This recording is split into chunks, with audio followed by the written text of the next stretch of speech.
Yeah, hi, my name is Ahmed. I come from the glorious country of Iraq, and I'm a born Muslim. My problem is that I practiced Islam when I was. Brother, first we request questions from the non-Muslims. Once Yeah, all the questions from non-Muslims are over, inshallah, we'll give you a chance. yeah, but I'm telling my problem only. It's okay. But you said you're Ahmed and you're a born Muslim. I am born Muslim. But now are you a Muslim or not? I'm agnostic. Oh, so now you have left the religion of Islam. Yeah, I'm confused. Okay, fine. If you have left the religion of Islam, you can ask the question, brother. Okay. So my question is, how come I don't have the faith that you and the other Muslims have and some of my friends, even though I practiced Islam a lot and I even did Umrah, but I still do most of the sins that are forbidden in Islam, and I sometimes am lazy to do the prayer and the other subjects we have to do in Islam.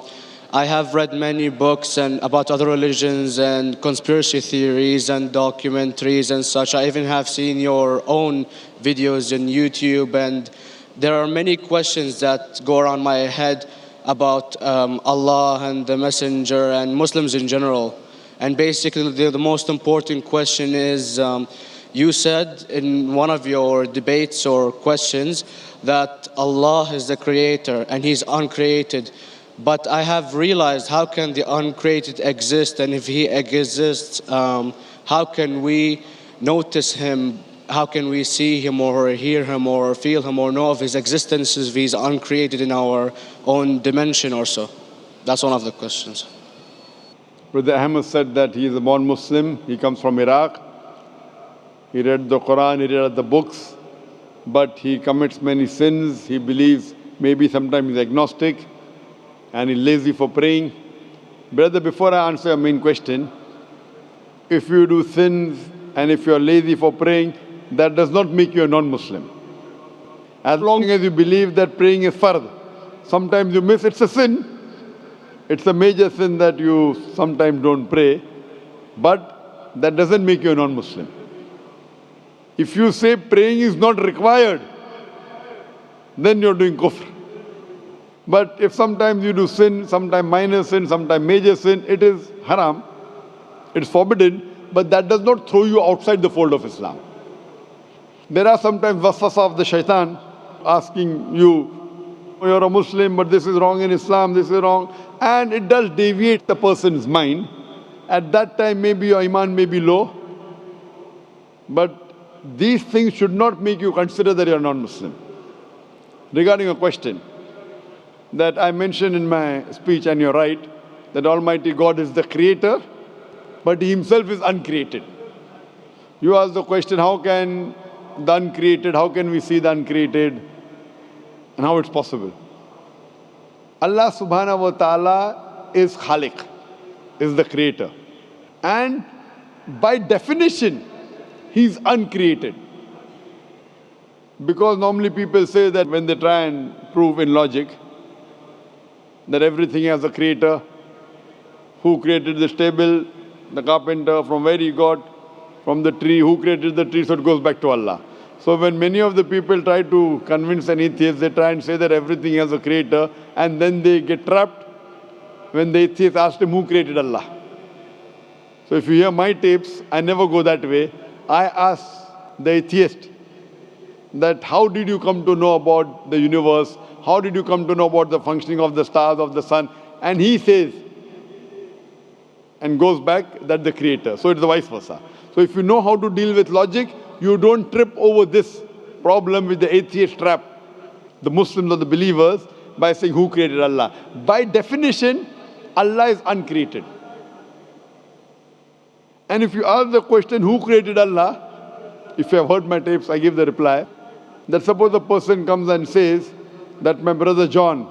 Yeah, I know, I saw that, I heard that's funny, but I mean, how does He exist if He's uncreated? Not that is Allah. automated. Yeah. That's the difference between you and Allah. How does He exist means He was existing.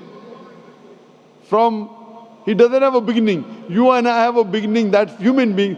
So that's the difference between us and Allah. You can't say that Allah has to be like us. If Allah is like you and me, why should we worship Him?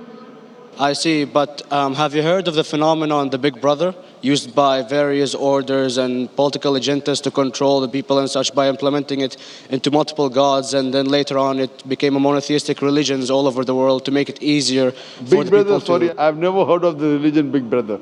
It's not a religion.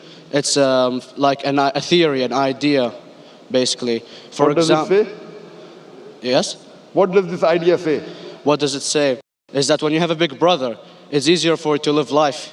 When you have someone watching you the whole time, understanding you the whole time, protecting you the whole time, being with you the whole time, and you can talk to him, although he never talks to you back, maybe in your dreams, due to your mind and such, it's easier for you to live. While a human who does not have a big brother and is not easily controlled into doing so and is having complete freedom is a danger for the major ruling powers and such.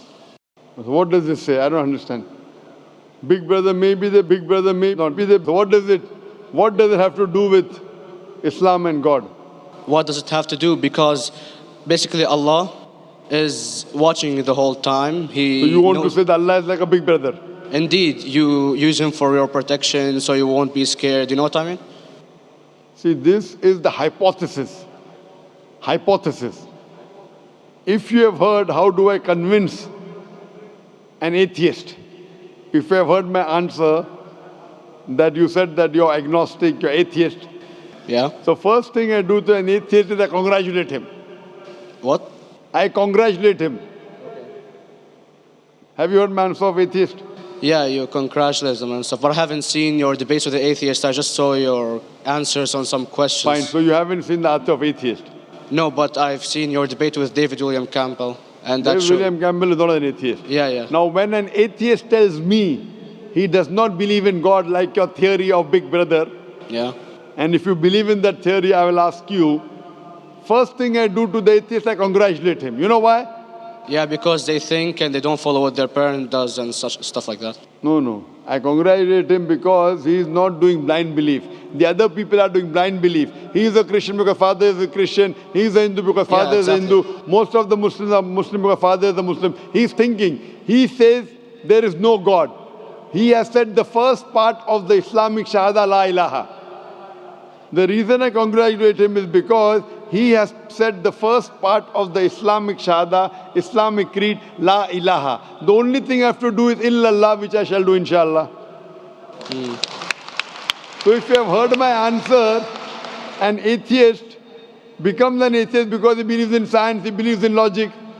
Or I ask him that if an equipment is bought in front of him, which no one in the world has ever seen, and if the question is asked, that who will be the first person who will be able to tell you the mechanism of this new equipment? What is the answer? Of course, he's going to tell you the producer or the maker of this equipment. Creator, producer, maker. So when we ask him questions that how did this universe come into existence, he will talk about the Big Bang. This what we're going to talk is already mentioned in the Quran 1400 years ago in Surah Anbiya chapter number 21 verse number 30. Avalam yaral lazina kafaru anna samawati wal arda kanat ratkum fataknahuma. Do not the unbelievers see that the heavens and the earth were joined together and we clove them asunder. This what you came to know 50 years back is mentioned in the Quran 1400 years ago. Who could have mentioned that? Well, in various civilizations in like 2000 or 5000 BC before Islam came or Christianity itself, there was various civilizations that are good in astronomy and they know more about our solar system than we do now, sadly. Brother, your knowledge of science is little, not in-depth. I do agree. There are certain things which were known as hypotheses. For example, we came to know, we were proved that the earth was spherical in 1577. I know that in 6th century BC, there were Pythagoreans who believed that the earth was spherical. But the same Pythagoreans who believed the earth was spherical also believed that the earth was the center of the universe, which is wrong. You show me one civilization which believes 100% what the Quran has mentioned. I challenge you. What you say, so do you mean to say there was a person who said, okay, this civilization, out of 100 things, these 2 things are right. Out of 100 things, these 5 things are right. Out of this 100, and picked and chose. Who can do that? No one besides the Creator. Even if you know that there were 10 different civilizations, hundreds of civilizations, there is not a single civilization that you know in the past which knew 100% of science what we know today. So where is your logic? Where is your theory? I do know that certain things were hypotheses, which were proved later on. But there is not a single civilization which knows everything what is mentioned in the Quran. So the answer goes back to the original question, who could have collected this in the Quran? Someone 1400 years back, could he do and say, okay, out of these 100 things, these 3 are right, out of these 100 things, these 2 are right, out of this, it's not possible. Mathematically, it's not possible. Well, you never gave the idea of extraterrestrials or so. I mean, knowledge is power. And Brother, I'm asking a simple question. We are not come here to have a debate. yeah. I'm asking you a question. Point out a single civilization. You're asking something else. Yeah, We are alright. not here to discuss. You can come in the room and discuss. You ask a question, I'm giving you the answer. You gave about old civilization. I told you you're right. But out of 100 things, 98 they were wrong. So I'm asking you, who could have mentioned this in the Quran? You're talking something else now. Yeah, well, I'm asking you a simple question, 2 plus 2 equal how much? You're saying, I'm telling you 3 multiplied by 3 is how much? I'm asking a name, you're telling that where do you live? I'm asking a simple question, name me a single civilization which has everything what was mentioned in the Quran. Do you know of any or not? Yes or no? Well, not everything, of course. Even not 10%. Why? Babylon knows of most of the planets and such. Planet is not the only thing mentioned in the Quran. There are 1,000 things mentioned in the Quran. To say what 1,000 things are mentioned in the Quran, 10% would be equal to 100 things. Did Babylonian civilization knew about 100 things mentioned in the Quran? No, because they You don't cannot. have the IQ They level knew of that. 5 or 6 things. In percentage wise, very small. So Of course. who can be the author of the Quran besides the creator to know what is right, what is wrong? Today science has established the hypothesis mentioned by Babylonian so many centuries back is today proven. So these were hypotheses in the past, which out of them many have been rejected, some have been accepted. So to collect all which is 100% correct has to be from the creator and no one else. Hope that answers the question. Yeah.